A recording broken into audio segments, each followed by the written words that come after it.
வணக்கம். கதை கதையாம் குழுவிலிருந்து சரிதா ஜோ. மீண்டும் எழுத்தாளர் தீஜா அவர்களுடைய கதை பஞ்சத்து ஆண்டி அப்படிங்கிற கதை.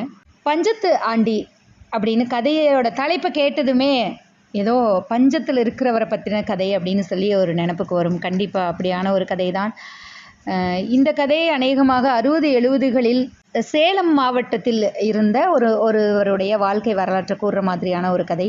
ரொம்ப ரொம்ப எளிமையான வார்த்தைகளால் மனசுக்கு வலியை கொடுக்குற மாதிரியான ஒரு கதை அப்படின்னு சொல்லலாம். அடுத்த வீட்லேயோ எதிர் வீட்லேயோ சத்தம் போடுற மாதிரி தான் அவருக்கு காதில் விழுந்தது. பிறண்டு படுக்கிறாரு.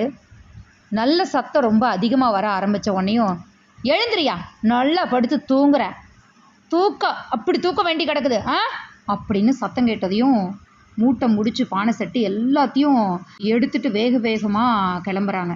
அந்த வீட்டுக்கு முன்னாடி மூட்டை முடிச்செல்லாம் போட்டுட்டு படுத்திருந்த நன்னையன் தான் தன்னோட குழந்தைங்களெல்லாம் கூட்டிகிட்டு கிளம்புறாரு. அவர் போட்ட சத்தம் அப்படி, மூட்டை முடிச்ச தூக்கிட்டு இப்போவே கிளம்புல, அப்புறம் நடக்கிறத வேற பார்த்துக்கோ அப்படின்னு சொல்லி அவர் போட்டதுனால அந்த இறைச்சல் தாங்காமல் அப்படியே குழந்தைங்கள கூட்டிகிட்டு கண்ணில் தண்ணி ஒழுக அப்படியே வந்துட்டுருக்கிறாரு. இதில் ஒரு கோயில் இருக்குது. அந்த கோயிலில் கொண்டு போய் ஜாமானத்தெல்லாம் வச்சுட்டு உட்கார்றாரு. வெடியவே இல்லை, கொஞ்சம் இருட்டாக தான் இருந்துச்சு. காலையில் எழுந்திரிச்சு எல்லாரும், பெண்கள் நிறைய பேர் அந்த பகுதியில் வீட்டுக்கு முன்னாடி சாணம் தெளிச்சுட்டு இருக்கிற சலக்குன்னு அந்த சத்தம் கேட்டுக்கிட்டே இருக்குது. வெயில் வர வரைக்கும் படுத்துருக்கலாம் அப்படின்னு சொல்லிட்டு கொஞ்சம் நேரம் படுக்கிறாரு. ஆனால் கண்ணில் தூக்கம் ஒரு சொட்டு வரவே இல்லை. ஏன்னா பசி உயிர் போகுது. அவர் நேற்று நைட்டு சாப்பிடல. நேற்று நைட்டு மட்டும் இல்லை, கிட்டத்தட்ட 2-3 நாளாகவே ஒரு வேளை சாப்பிட்டாவே அதிகம். அவருக்கு காசு இல்லை, அதனால் சாப்பிடவே இல்லை. மனைவியும் சாப்பிடல, அவங்களும் சாப்பிடல. குழந்தைங்களுக்கு மட்டும் ஏதோ இருக்கிறத கொஞ்சம் கொடுத்தாங்க, அவ்வளோதான். எல்லாருமே பசியோடு தான் இருக்கிறாங்க. அன்றைக்கி புரட்டாசி சனிக்கிழமை. உலகத்து பிச்சைக்காரங்க எல்லாரும் சிவகுரு செட்டியார் வீட்டில் தான் கூடியிருப்பாங்க. ஏன்னா அவரு சனிக்கிழமை அதுவும் புரட்டாசி சனிக்கிழமைனா கேட்கவே வேண்டாம், ஒரு படி அரிசியும் சல்லி காசும் கொடுப்பாரு. ஸோ அதுக்காக இவங்க எல்லாரும் போய் அந்த பிச்சைக்காரங்கள்லாம் வரிசையில் காத்திருப்பாங்க. ஒருத்தர் சொல்கிறாரு, கோயிலுக்கு முன்னாடி படுத்துருக்கிற நன்னையனை பார்த்துட்டு, என்னையா படுத்து கிடக்கிறீரு, எங்கேருந்து வரீரு அப்படின்னு எல்லாம் விசாரிச்சுட்டு இருக்கும்போது அவர் இந்த மாதிரி அந்த வீட்டில் படுத்திருந்த துரத்தி விட்டாங்க அப்படின்னு எல்லாம் சொல்கிறாரு. சொன்ன உடனே அவர் சொல்கிறாரு, வா நான் போகிறேன் அப்படின்னு. எங்கே போகிறீங்க? ஐயோ, சிவகுரு செட்டியார் வீட்டுக்கு தான், வந்து பாரு, இப்போ என்ன கூட்டம் இருக்குன்னு சொல்லிட்டு எல்லா பிச்சைக்காரங்களும் அங்கே தான் இருப்பாங்க அப்படின்னு சொல்கிறாரு. இவருக்கு ஒன்றுமே புரியாமல் அவர் பின்னாடியே போகிறாரு. இவர் பிச்சைக்காரன்னே அவர் முடிவு பண்ணிட்டார். அப்புறம் போனது பார்த்தா ஒரு 50 பேர் உட்காந்துருக்குறாங்க. நல்ல விடிய கூட இல்லை, ரொம்ப வெயில் அடிக்க கூட இல்லை. ஒரு 50 பேர் உட்காந்துருக்குறாங்க. 50 பேர்த்துக்கு பின்னாடி போய் இவர் உட்கார்றாரு. இதுக்கு முன்னாடி இருந்தவர் பார்த்தா நல்லா தலையெல்லாம் பரட்ட தலையாக, எண்ணெய் வச்சு வாராத அழுக்கு துணி, அப்படியே பல்ல கரை எறிய பல்லு, அப்படியே பக்கத்தில் போனதே ஒரு கொமட்டுற வாசம். அப்படி இருக்கிறவர், யாரையே நீயே பார்த்தது இல்லையே, ஊருக்கு புதுசா அப்படிங்கிற மாதிரி அவர் கேட்குறாரு.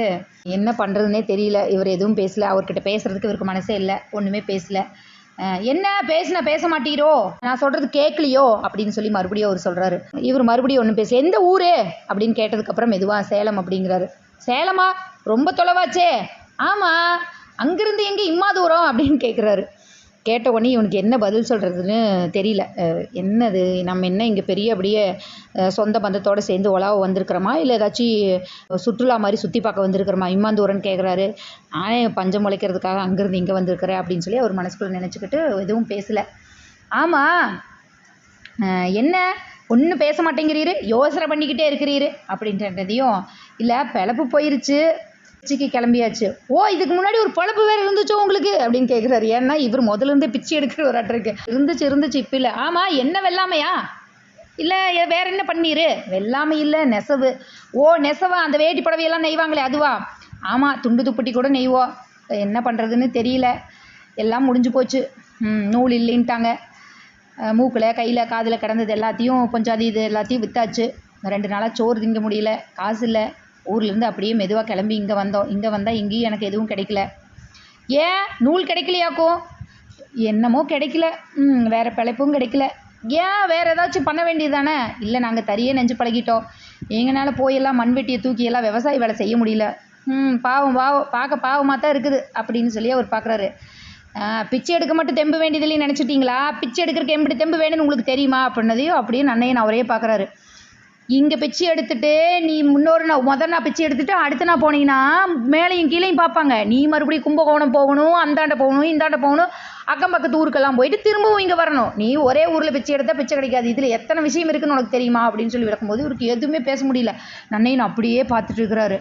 அப்புறம் மறுபடியும் யோசனை பண்ணிவிட்டு, இங்கே உட்காந்துருந்தா வேலையாகாது, இப்போதைக்கு நமக்கு அரிசி கிடைக்காது அப்படின்னு சொல்லிட்டு முடிவு பண்ணி அங்கேருந்து எந்திரிச்சு நடந்து வராரு. என்னையா எந்திரிச்சிட்டீரு, கிளம்பிட்டீரு அப்படின்னு சொல்லி அவர் கேட்டவனையும், இல்லை நான் போய் பல்ல விளக்கிட்டு மூஞ்சி கழுவிட்டு வரேன் அப்படின்னு சொல்லிட்டு அப்படியே கிளம்புறாரு. போய் அங்கே ஓடிட்டு இருந்த தண்ணியில் அள்ளி மூஞ்சியை கழுவி பல்லெல்லாம் விளக்கிட்டு வாய் கொப்பளிச்சுட்டு அப்படியே மெதுவாக நடக்கிறாரு. மறுபடியும் போய் அந்த வரிசையில் உட்காரல. அவர் அப்படியே ஊருக்குள்ளே போகலாம் அப்படின்னு சொல்லிட்டு ஊருக்குள்ளே போகிறாரு. போய் ஒரு பெரிய வீடு ஒன்று இருக்குது. அந்த வீடு முன்னாடி ஒருத்தர் உட்காந்துட்டு இருக்கிறாரு. இவர் போனதே அம்மா அம்மா அப்படின்னு சத்தம் போடுறாரு. ஏன் நாங்கள் இங்கே உட்காந்துருக்கிறது தெரியலையோ, அம்மா அம்மானு தான் கூப்பிடுவீங்களோ, நாங்களாம் எதுவும் போட மாட்டோமோ, காலையிலேயே வந்துட்டான் என்னவோ பொண்டாட்டி மாதிரியும் முன்னாடி நின்றுக்கிட்டு இப்படி கேட்டுக்கிட்டு போய் அந்த பக்கம் அப்படின்னது. இவர் எதுவுமே பேசல.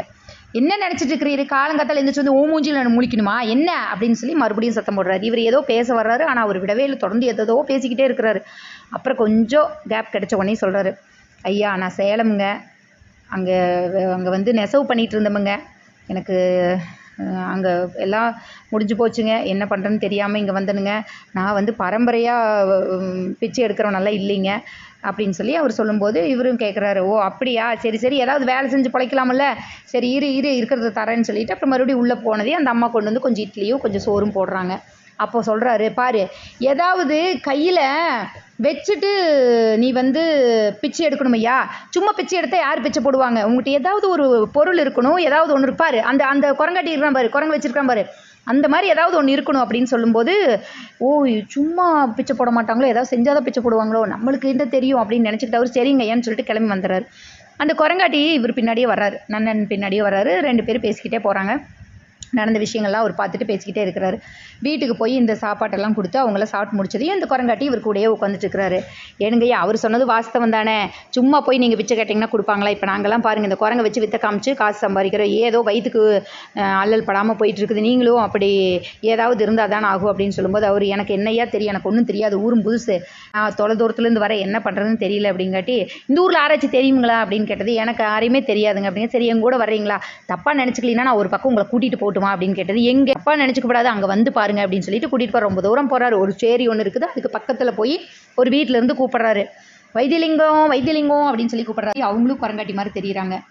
அப்புறம் இவருக்கு என்னமே புரியல, என்னத்துக்கு இங்கே கூட்டிகிட்டு வந்தீங்க சொல்லலாம்ல அப்படின்னு மறுபடியும் கேட்குறாரு. கேட்டவொடனே எனக்கு கோவம் வந்துருச்சு. கொஞ்சம் பொறுமையாக இருங்க, சொல்கிறேன்னு சொன்னேன்ல, தப்பாக நினச்சிக்காதீங்க அப்படின்னு மறுபடியும் பொறுமையாக சொல்கிறாரு. மறுபடியும் கூப்பிட்டு, எனக்கு எது கூப்பிட்டு வந்தேன்னு சொல்லுங்கள் அப்படிங்கும்போது, ஐயா மன்னிச்சுக்கோங்க, ஏதாவது நினச்சிக்காதீங்க, உங்களோட குழந்தைங்க 3 பேர் கொஞ்சாது எல்லாம் பார்த்ததே கொஞ்சம் மனசுக்கு சங்கடமாகி போச்சு, நீங்கள் ஏதாவது ஒரு வேலை செஞ்சால் தான் ஏன் பிழைக்க முடியும், அதனால் இந்த குரங்கை வச்சு பிழைச்சிக்கோங்களேன், எப்படியாவது குரங்கு வித்தை காமிச்சு அதுக்காக தான் கூட்டிகிட்டு வந்தேன் அப்படின்னு சொல்லும்போது, இவருக்கு என்னடா குரங்கை வச்சு நம்ம பிழைக்கிறதா, குரங்கு வித்தை காமிக்கிறதா, ஊரில் என்ன நான் எப்படி என்ன பண்ணுறது அப்படின்னு சொல்லி யோசனை பண்ணிக்கிட்டே இருக்கிறாரு. அவருக்கு என்ன பண்ணுறதுன்னு தெரியல. சரி வாங்கிட்டு போகலாமா வேண்டாமா அப்படின்னு சொல்லிட்டு, சரி வேறு வழி இல்லை வாங்கிட்டு போகலாம் அப்படிங்கும்போது, குரங்காட்டி எப்படி வந்து குரங்கு வித்தையை காமிக்கிறது அப்படின்னு சொல்லி கொடுக்குறாரு. நீங்கள் வந்து ஒரு குச்சி வச்சுக்கணுங்க ஐயா, வைத்தியலிங்கா தண்ணி எடுத்துகிட்டு வா அப்படின்னு சொன்னீங்கன்னா அது மெதுவாக போய் தண்ணி எடுத்துகிட்டு வரும். வைத்தியலிங்கா கும்பிடு போடு எல்லாத்துக்கு அப்படின்னு சொன்னீங்கன்னா கும்பிடு போடு. இந்த குச்சியை வச்சுட்டே எல்லாத்தையும் செய்யணும். கையில் ஏதாவது சாப்பிட்றதுக்கு கொடுத்தீங்கனாலும் கூட அதை பார்த்துக்கிட்டே ஒன்றா நீங்கள் குச்சியை வச்சுக்கணும், இல்லைன்னா கையில் ஏதாவது சாப்பிட்றதுக்கு வச்சுக்கணும். ஒன்று சொல்லி முடிச்சதே ஒன்று சாப்பிட்ற கொடுக்கணும் அப்படின்னு சொல்லி அவருக்கு எல்லாத்தையும் அந்த குரங்காட்டுற வித்தையெல்லாம் கற்றுக் கொடுக்குறாரு. இவரும் கற்றுக்கிட்டாரு. அதாவது கொஞ்ச நாளைக்கு பண்ணலாம், நம்ம என்ன எப்பவுமா இப்படி இருக்க போகுது, பஞ்சத்துக்கு தானே, நம்ம வேலைக்கு மறுபடியும் வந்துருச்சுன்னா அப்புறம் போய் செஞ்சுக்கலாம் அப்படின்னு சொல்லிட்டு அந்த குரங்கை வாங்கிட்டு வந்துடுறாரு. வீட்டுக்கு வந்த உடனே அந்த குழந்தைங்களாம் ஒரே சந்தோஷமா, ஐயோ அப்பா குரங்கு அப்படின்னு சொல்லுது. அந்த குரங்கை கட்டி போட்டு இவர் சலுப்பில் படுத்துடுறாரு. படுத்து கொஞ்ச நேரத்தில் அப்போ அவர் நினைக்கிறாரு, முதல்ல தான் வாழ்ந்த வாழ்க்கை தான் எப்படி வாழ்ந்தோம் அப்படிங்கிறதும், தேவையில்லாத செலவு பண்ணதும், வர்ற காசெல்லாம் சேர்த்து வைக்காமல் துணிமணி எடுக்கவும் சாப்பாடு சாப்பிட்றதும் சினிமாவுக்கு போகிறது இருந்ததுனால இப்படி ஆயிடுச்சு, நம்ம கொஞ்சம் சேர்த்து வச்சுருந்தா இப்படி ஆயிருக்காதோ அப்படிலாம் ஒரு நினப்பு வந்துட்டு போயிட்டே இருக்குது. கண் அசந்துட்டார். அப்போது கொஞ்ச நேரம் கழிச்சு, அப்போ எழுந்திரிங்க அப்படின்னு சொல்லி சத்தம், நல்லா உழுக்கிற சத்தம். இவர் நல்ல தூக்கத்துலேருந்து எழுந்துச்சு, என்னாச்சு அப்படின்னு, அப்போ குரங்கு ஓடிருச்சுப்பா, நான் இப்போ தான் கையில் எடுத்து அவுத்து பிடிச்சோங்க, இழுத்துட்டு ஓடிருச்சுங்க அப்படின்னு. ஐயோ நல்ல வேலை பண்ண நீ அப்படின்னு சொல்லிட்டு குரங்கு பிடிக்கிறக்காக ஓடும்போது அந்த குரங்கு போய் ஒரு குடிசை மேலே உட்காந்துக்குது. இவர் போய் நல்லா பார்க்குறாரு. இந்த குழந்தைங்கள்லாம் 4-5 பேர் கல் எடுத்து அந்த குரங்கு மேலே போடுறாங்க. அது என்ன பண்ணுச்சு, நல்ல வேகமாக தாவிட்டு போனது போய் ஒரு கரண்டு மரத்து மேலே நல்லா தாவிருச்சு. தாவி கீழே அப்படியே பொத்துன்னு விழுந்து அந்த கம்பத்தில் அடித்து விழுந்து அது அந்த நிமிஷமே உயிர் போயிடுது. இவர் அப்படியே பரபரப்பாக ஓடி வந்து பார்க்குறாரு. பெரியவர் ஒருத்தர், யார் குரங்கு, உங்கள் குரங்கா அப்படின்னு சொல்லி கேட்குறாரு. ஆமாங்க ஐயா அப்படின்னு. இப்படி கொண்டு போட்டே பாவி, குரங்கை பார்த்து பத்திரமா வச்சிருக்க கூடாதா அப்படின்னு சொன்னவனையும் அவருக்கு என்ன பண்ணுறதுன்னு தெரியல. இந்த செய்தியெல்லாம் கேட்டு இந்த குரங்கு கொடுத்தாங்க இல்லையா, அவங்க ஓடி வர்றாங்க. ஓடி வந்து, குரங்கு கையில் பூமாலையை கொடுத்த மாதிரி இப்படி பண்ணி போட்டிங்களே, நான் என்ன பண்ணுவேன் அப்படின்னு சொல்லி தூக்கிட்டு போகிறாங்க. தூக்கிட்டு போய் அதை நல்ல முறையில் அடக்கம் பண்ணுறாங்க. இவரும் பின்னாடியே போகிறாரு. அப்புறம் எல்லாரும் அடக்கம் பண்ணி முடிச்சுன்னு கையெடுத்து கும்பிடுறாங்க. அப்படியே அந்த அடக்கம் பண்ண இடத்துல விழுந்து கும்பிடுறாங்க. ஒரு பெரியவர் ஒன்று சொல்கிறாரு, ஏய்யா கொன்னும் போட்டு கீழே விழுந்து கும்பிடையா அப்படின்னு சொல்லி சொன்ன உடனே அப்படியே நெடுஞ்சான்கடையாக விழுந்து அந்த குரங்கு முன்னாடி கும்பிடுறாரு நல்லையன். இதோட கதை முடியுது.